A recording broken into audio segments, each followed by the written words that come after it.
Le decía el agradecimiento a Ciudad Cirugía, a Juan, por invitarme a compartir esta presentación, donde vamos a hablar de cirugía percutánea. Digo, yo ya he dado múltiples charlas de cirugía percutánea en distintas reuniones de la Sociedad de Cirugía del Uruguay, y ahora pensaba, digo, ¿qué podemos hablar de nuevo? De nuevo, capaz que poco, pero vamos a hacer un repaso de lo que ha sido nuestro pasaje por la cirugía percutánea, y estaba viendo que estamos a 18 años de que comenzamos a realizar procedimientos. La cirugía mínimamente invasiva se considera un hito fundamental en la historia de la medicina, tan fundamental como el desarrollo de los antibióticos y la anestesia. Ha tenido un cambio drástico en lo que ha sido la cirugía, ha logrado vencer el mito de a grandes cirujanos, grandes incisiones, que predominó hasta a finales del siglo XX, y esto de la cirugía mínimamente invasiva está basado en 4 parámetros fundamentales, que lo que es lograr disminuir el CIRS, disminuyendo la agresión durante la cirugía, disminuir las complicaciones parietales, disminuir el dolor postoperatorio y, no menos importante, la mejoría de la estética de los pacientes. Todos estos procedimientos han llegado de la mano del desarrollo de la tecnología, y esta tecnología avanza a pasos agigantados, y en un futuro no muy lejano, es más, ya casi en un presente, estamos hablando de lo que es inteligencia artificial, robots y cirugías por computadoras en el futuro próximo, que es hacia lo que nos tenemos que estar previendo que vamos a llegar. Entonces, ¿cómo estamos afrontando los cirujanos uruguayos el tema de la cirugía mínimamente invasiva?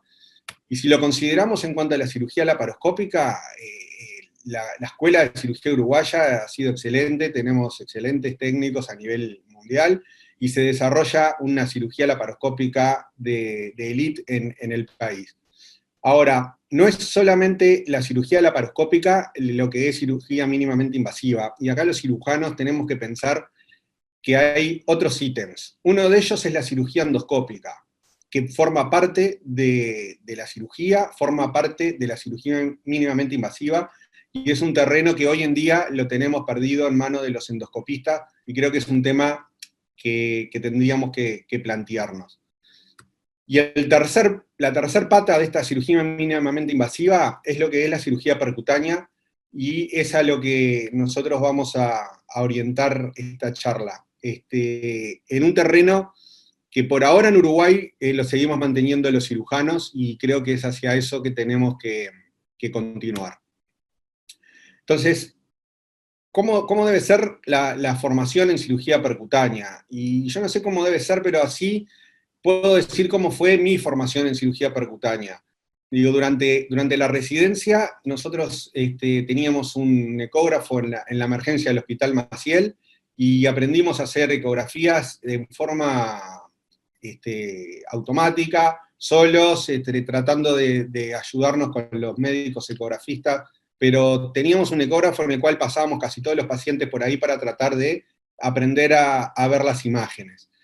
Comenzamos en conjunto con Alfredo Celsa, a realizar en el Hospital Maciel como residentes biopsias hepáticas, en principio biopsias hepáticas con Trucut. Inicialmente recuerdo que ni siquiera eran guiadas bajo ecografía, se hacía ecografía previa, se marcaba y se realizaba la biopsia cuando eran, por ejemplo, por hepatopatías. Después instalamos lo que fue empezar a realizarlas bajo ecografía. Esa formación nos llevó a que durante el grado 2 continuamos la formación con el doctor Andreoli, que fue el que me contactó a mi primer salida al exterior, al Hospital Santoyani, donde conocí a Mariano Jiménez, a empezar a ver lo que era un mundo distinto de lo que era la cirugía percutánea. Ahí conocimos un servicio dedicado exclusivamente a la cirugía percutánea, y acompañamos, gracias a su amabilidad, Mariano, en todo su trabajo particular en la tarde, que terminábamos a altas horas de la noche, pero que fue muy rico en experiencia y en poder tomarle el placer a lo que fue la cirugía percutánea. Desde el 2005 me he radicado en la ciudad de Minas y desde acá he desarrollado, se me ha permitido desarrollar la especialidad de cirugía percutánea, tanto en el departamento como regionalizarla en toda la región este, que hasta el día de hoy eso lo seguimos realizando. Y en los últimos años estamos compartiendo con la gente de la asistencial de Maldonado, formando parte del equipo de tratamiento de cirugía percutánea, con lo cual estoy muy, muy agradecido. Desde el inicio de nuestra actividad decidimos que la forma, sin duda, de obtener los mejores resultados es trabajando en equipo. Eso lo entendimos con dos amigos y dos colegas que fueron Eduardo Olivera y Eduardo Boliovici, con los que formamos un equipo de trabajo que mantenemos hasta la actualidad y que hemos compartido muchas experiencias. ¿Cuál fue? Yo puse acá el puntapié inicial, el caso cero. Esto me marcó en el año 2002. Esta paciente, que con un enorme absceso hepático, yo en ese momento no estaba en el país, no teníamos muy claro el diagnóstico de un cuadro febril prolongado, se identifica en una ecografía que había una imagen en el hígado, se hace esta tomografía, y esta paciente, que era mi suegra, tuvo que ser resuelta en forma percutánea por dos cirujanos que recién estaban comenzando a realizar la cirugía percutánea, las cuales tenían todo el apoyo, y acá vemos que se pudo hacer un drenaje percutáneo. Si lo que ven ahí, que lo que está puesto no es un catéter de los que nosotros conocemos habitualmente, es un catéter de Seldinger, con lo que se logró la mejoría del cuadro, ¿verdad? Esto lo hicieron mis amigos Alfredo Celsa y el Pancho Díaz en aquellos momentos en el año 2002.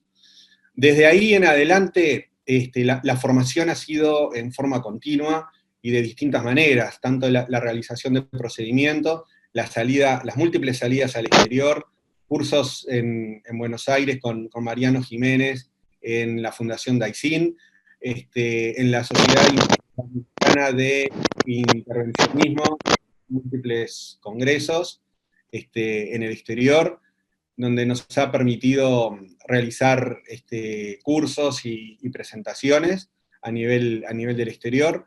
Haber traído al capítulo del interior, cuando se realizó en la ciudad de Minas, se realiza el capítulo del interior, y uno de los temas fue cirugía percutánea, y también vino Mariano a acompañarnos, y la evolución de esto ha sido el continuar en el IRCAD de Estrasburgo, viendo cuál es la situación actual y hacia dónde vamos con la formación en cirugía percutánea. Ahora bien, esa ha sido mi experiencia, y cómo seguimos con la formación actual de los cirujanos y de los residentes en cirugía percutánea, ¿verdad? Si bien hemos realizado múltiples cursos en distintos lugares del país, con presentaciones teóricas, prácticas, con fantomas, con ecógrafos, para enseñar los fundamentos básicos en cirugía percutánea. Estos cursos se realizaron básicamente en estos lugares como Muestro, Tacuarembó, Minas, en el Pasteur, en Paysandú, la mayoría con Eduardo Olivera. Se realizaron cursos durante los congresos uruguayos de cirugía 2015 y 2016, pero estos cursos son un puntapié, un inicio a tomar conocimiento de la técnica, de la cirugía percutánea, pero no se puede considerar que de estos cursos podemos salir a realizar procedimientos percutáneos, porque la formación requiere un avance, una evolución desde el comienzo, ¿verdad? De tomar contacto primero con el ecógrafo, realizar los procedimientos cada vez más complejos, empezar a familiarizarnos con aquellos procedimientos que son más sencillos, con los drenajes de ascitis, drenajes de derrames pleurales, la realización de vías venosas centrales, hasta realizar drenajes de colecciones más complejas, colecistostomías, abscesos grandes con contactos parietal, y familiarizarse con el uso de agujas, guías y catéteres, saber manejarlas, saber reconocerlas. Y como vemos en esta foto, esta imagen de una ascitis en contacto con la pared, sin nada que se nos interponga, es un procedimiento muy sencillo y que cualquier persona que comience lo puede realizar, pero todos sabemos que lamentablemente no son todos los casos así. Y lo otro que tenemos que tener claro, que es un concepto que nos ha transmitido Mariano desde siempre, es que no esto por ser procedimientos mínimamente invasivos, son mínimas las complicaciones. Entonces tenemos que saber que los procedimientos que nosotros podemos realizar pueden traer complicaciones severas si no los realizamos en la forma adecuada.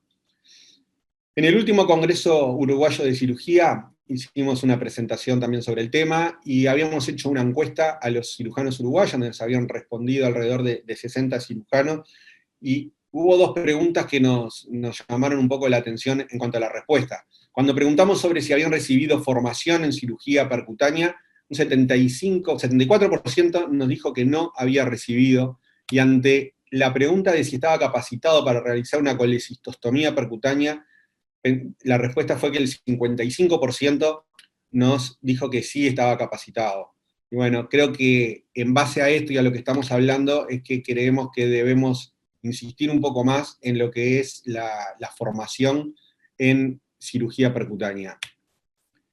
¿Y cómo debemos funcionar en esto, verdad? Sin duda tenemos que estar integrados a un equipo multidisciplinario. Debemos ser los que realizamos estos procedimientos, que formar parte en la toma de decisiones.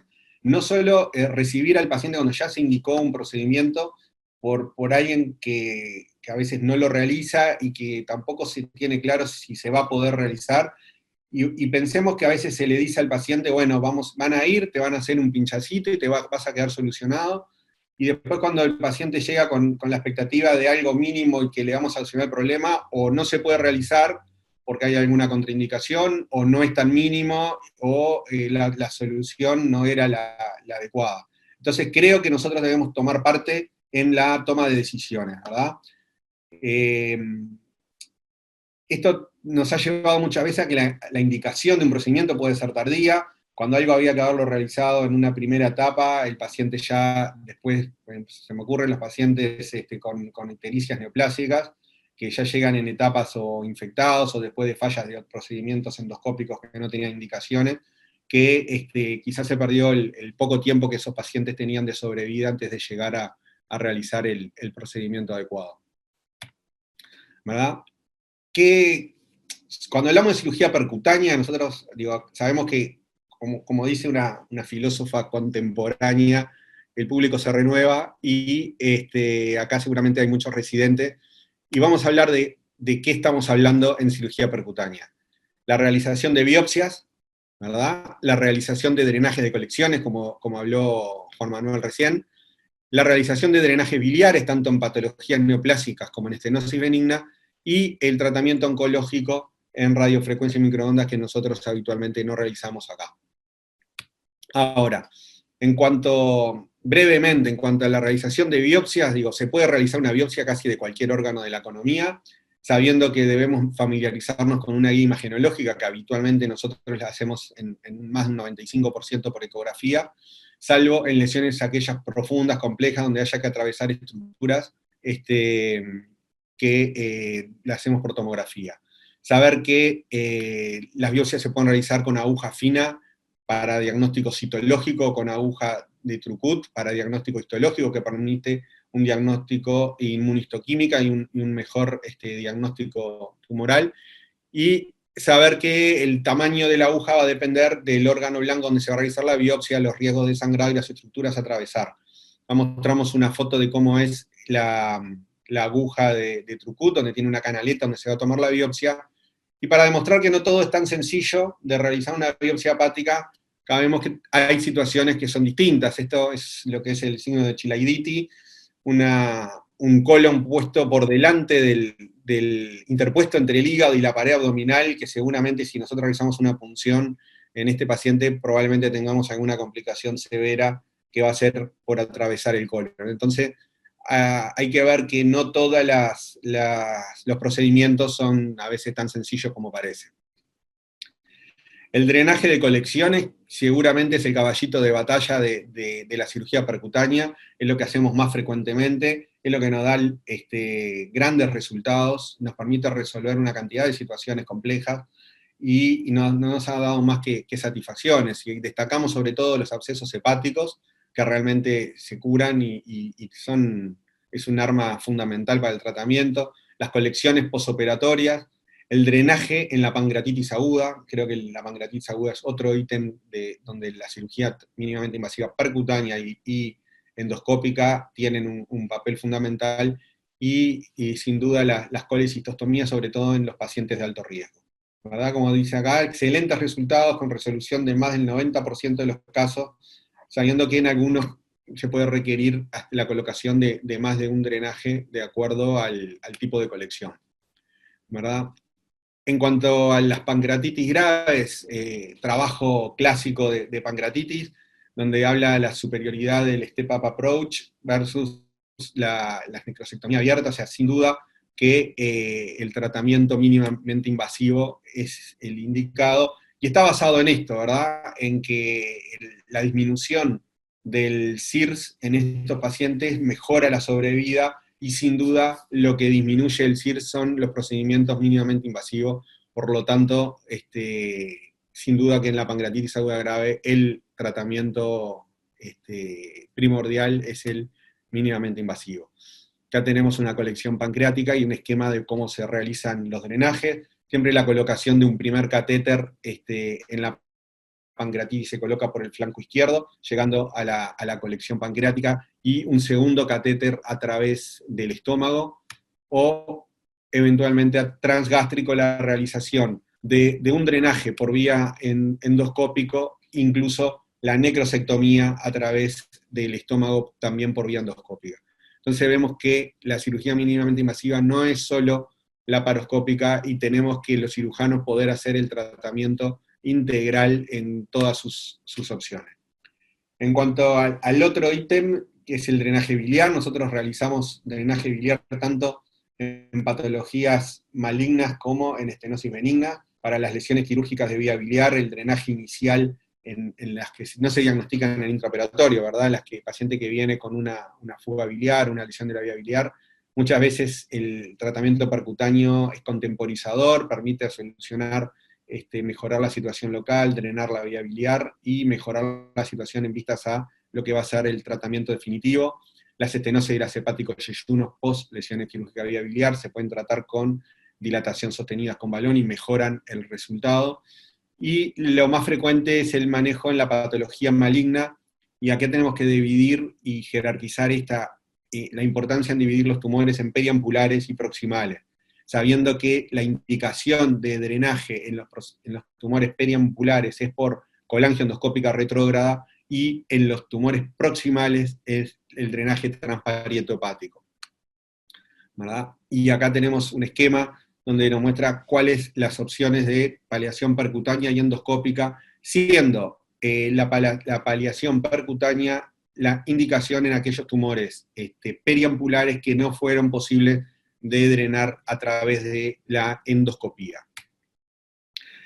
Y esto es lo que tenemos que saber sobre a quién drenar, ¿verdad? El paciente que no tiene indicación de cirugía con posibilidades curativas y tiene una expectativa de vida mayor a un mes, debe realizar un tratamiento paliativo de su ictericia. ¿No? O sea que creemos que esto, como parte de los cuidados paliativos de estos pacientes, el drenaje de la ictericia mejora la calidad de vida, mejora el prurito, evita las complicaciones, y muchas veces se puede solucionar, a veces con un drenaje, a veces pudiendo pasar el tumor, y a veces con la colocación de un stent cuando la sobrevida estimada es un poco mayor. Acá vemos lo que es la consecuencia de una indicación quizás no adecuada. Acá lo que vemos fue un paciente con una estenosis alta de la vía biliar, que se mandó al endoscopista para realizar un drenaje endoscópico. El endoscopista lo drena, le pone un catéter que se ve ahí en el colédoco, pero claro, no pasó la estenosis, entonces no solo quedó con el catéter, pero no se pudo drenar. Entonces, ahí sí se hace el drenaje percutáneo. Acá vemos cómo logramos cateterizar la vía biliar izquierda, en este caso. Con el catéter se logra progresar el drenaje que había colocado el endoscopista, se progresa hacia el duodeno, se logra sacar del colédoco, que a veces no es necesario sacarlo, solamente con colocar un drenaje biliar alcanza, pero en este caso, al colocarlo, sacamos el catéter y vemos cómo queda colocado un drenaje biliar interno-externo para que el paciente pudiera quedar con el completo el drenaje de su vía biliar. ¿En qué estamos en la región este? Nosotros, en estos últimos 2 años, del 2017 y 2019, tratamos de resolver lo que se nos manda de esa zona, ¿verdad? Cerro Largo 33, Maldonado y Rocha, tanto a nivel público como privado, y ahí tenemos en este periodo un total de 158 procedimientos, de los cuales destacamos que la mayoría son drenaje de colecciones, que un 23% son biopsias y hay un 32% de drenajes biliares. Seguramente, si bien los procedimientos más frecuentes son las biopsias, muchas veces esos no se mandan y se realizan de alguna otra manera, mientras que sí los drenajes de colección y los drenajes biliares a veces son pacientes que más fácilmente llegan para realizarse estos procedimientos. En cuanto a lo que es la distribución por centro, tanto a nivel público como privado, vemos que no hay una gran diferencia, pero sobre todo quería mostrar esto en lo que es formar parte de la discusión y del diagnóstico. Acá vemos que en La Valleja tenemos un mayor porcentaje de lo que es biopsias, colecciones y drenajes biliares, porque estamos en contacto, nos consultan en forma precoz y se realizan los procedimientos quizás en forma más oportuna. En cambio, del resto de la región, ya donde se suma mucha más población, los números son menores porque ya requiere un traslado, requiere una comunicación que generalmente es muy fluida, pero que a veces cuesta un poco más en cuanto a tener que trasladar a los pacientes. Por eso, como decía, desde hace un poco más de 2 años participamos en el equipo de tratamiento de la asistencial médica Maldonado, junto con el doctor Sanguinetti, para lograr trabajar en equipo y formar parte de las decisiones, ¿verdad?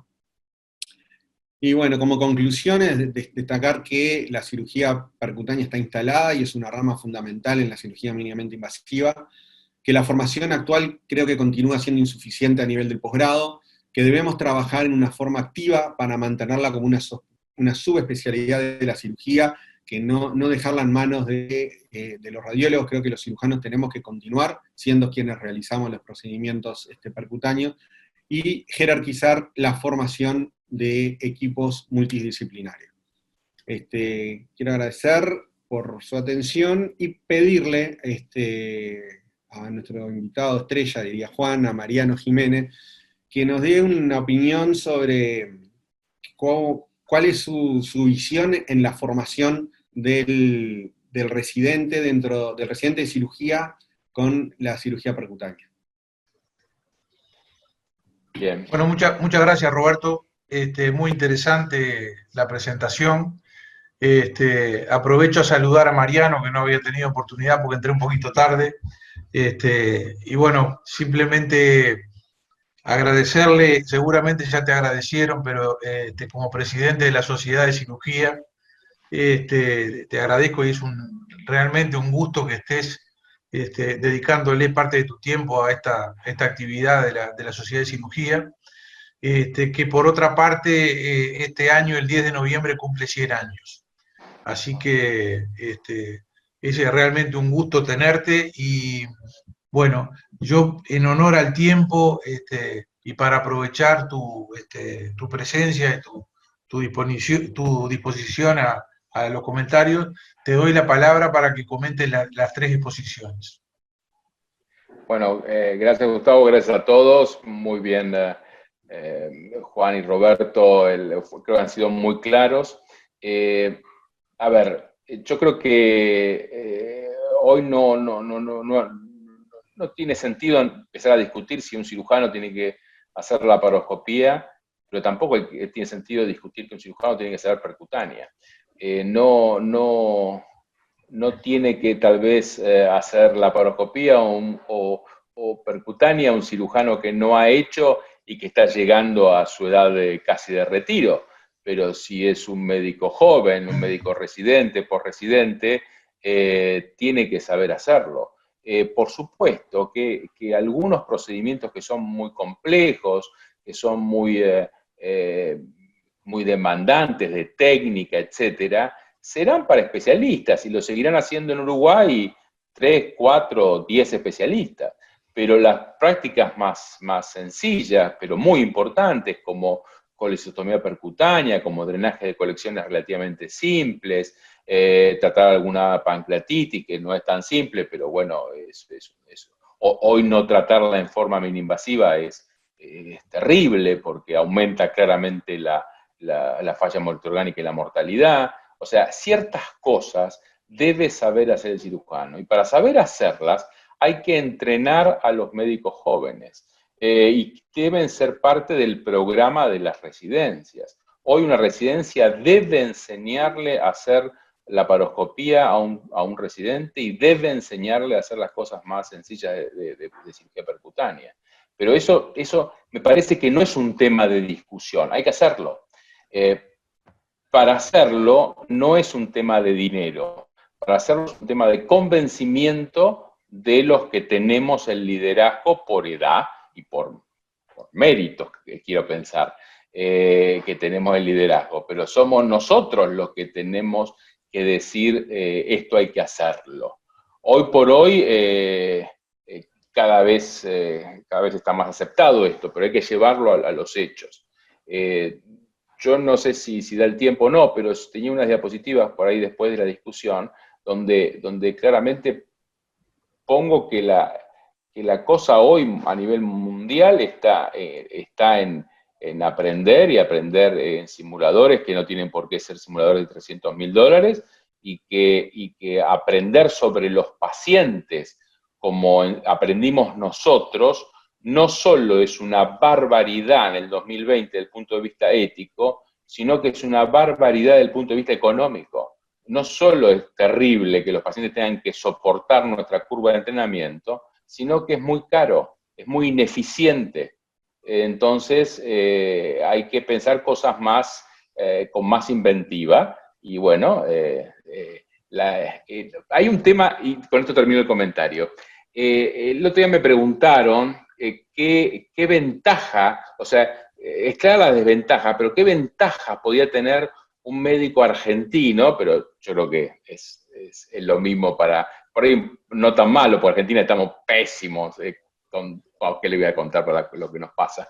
Pero ustedes lo saben muy bien. Pero decía, ¿tiene alguna ventaja un médico argentino en Francia, por mi trabajo en Francia? Le digo, sí, una sola.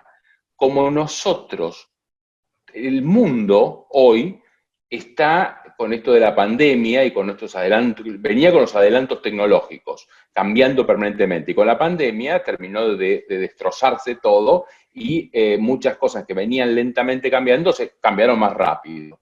Y no hay posibilidad de hacer planes, porque vos haces planes y en 2 meses, en 1 mes, en 15 días, en 3 meses tenés que cambiarlos. Entonces, un cirujano del primer mundo le estalla el cerebro, porque él sabe que como planeó su residencia va a terminar cuando termine. En cambio, nosotros en Argentina y en toda Latinoamérica, los planes nos cambian cada 5 minutos. Bueno, eso es una ventaja potencial que tenemos. El hecho de que a veces es muy difícil planificar, etc. Bueno, hay que usar eso para ser inventiva, como nos mostró Juan y como nos mostró Roberto. O sea que hoy aprendí mucho, realmente la pasé muy bien. Muy bien, muchas gracias, Mariano. Vos sabés que con respecto al tema este de la simulación, el año pasado lo escuché a Carlos Pellegrini hacer referencia, manejó un concepto que me pareció muy interesante. Porque uno cuando piensa en la simulación, uno está pensando siempre en el cirujano joven y está pensando en el residente. Pero lo que planteaba Pellegrini era de que había que visualizar a la simulación como una herramienta a lo largo de toda la vida activa de un cirujano, que son los 35 años de actividad de un cirujano. Pero que en cada una de esas etapas el cirujano tiene diferentes necesidades, diferentes requerimientos, pero que necesariamente va a tener que ir a la simulación. Porque así como apareció la laparoscopía, la mínimamente invasiva, la robótica, seguramente van a ir apareciendo elementos nuevos en el cual va a estar obligado en esos 35 años de carrera a ir actualizándose. Y por todo lo que vos decías, no es aceptable ya hoy por hoy que alguien empiece a hacer un procedimiento en un paciente sin haber pasado antes por la simulación. Entonces me pareció muy interesante la visión longitudinal esa de la aplicabilidad de la simulación a lo largo de toda la carrera quirúrgica, digamos, de toda su actividad profesional del cirujano, desde que empieza en la residencia hasta que se jubila. No sé qué te parece. Totalmente. Primero porque aparecen, como decís vos, aparecen cosas nuevas todo el tiempo, entonces tenemos que ir aprendiéndolas. Yo, por ejemplo, las guías de navegación, y el uso de la tecnología nueva. Primero, cuando apareció esta guía de navegación para hacer medicina más precisa, etcétera, mi primer pensamiento fue, bueno, está bien, está lindo esto, pero esto para mi fellow, para los residentes, porque yo ya soy un experto, no lo preciso. Hasta que empecé a usarlas y me di cuenta de que yo también las precisaba. Las precisaban los más jóvenes, pero también las precisaba yo, porque mejoraba mi prestación. Segundo, es que tiene sus tips, sus secretos.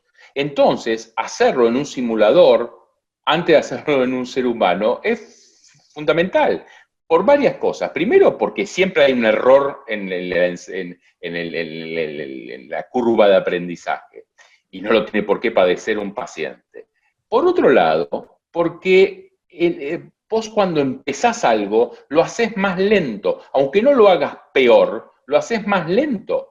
Entonces, es más anestesia, es más tiempo quirúrgico, es más tiempo que el que te está enseñando pierde la paciencia, entonces déjame que lo hago yo. Entonces, hay un montón de cosas que realmente no hay, es un sinsentido hacerlo. Entonces, tenemos que usarlo, tienen que usarlo los más jóvenes, por supuesto, tenemos que usarlo los no tan jóvenes también. Y la tercera cosa es porque es con el criterio que lo ha comentado Juan, el criterio de gimnasio, digamos. Me encantó la estadística esta de que los cirujanos decimos que si tuviéramos más tiempo haríamos gimnasia. Yo siempre dije eso, y ahora Dios me castigó, me puso 170 días, no sé cuánto me dio mi gobierno de encierro, y sigo diciendo que tengo tiempo, pero no es el mejor momento para empezar gimnasia. O sea que puede ser una excusa, ¿no? Lo del tiempo. Pero volviendo al tema, creo que nosotros necesitamos ejercitarnos en nuestra práctica. Sobre todo si estamos en un lugar donde el volumen en determinadas cosas no es tan alto. Entonces, me gustó cuando Juan dijo, un músico no se entrena de recital en recital, se entrena antes del recital. Nuestro recital es cada vez que estamos con el paciente en el quirófano. O sea que totalmente de acuerdo.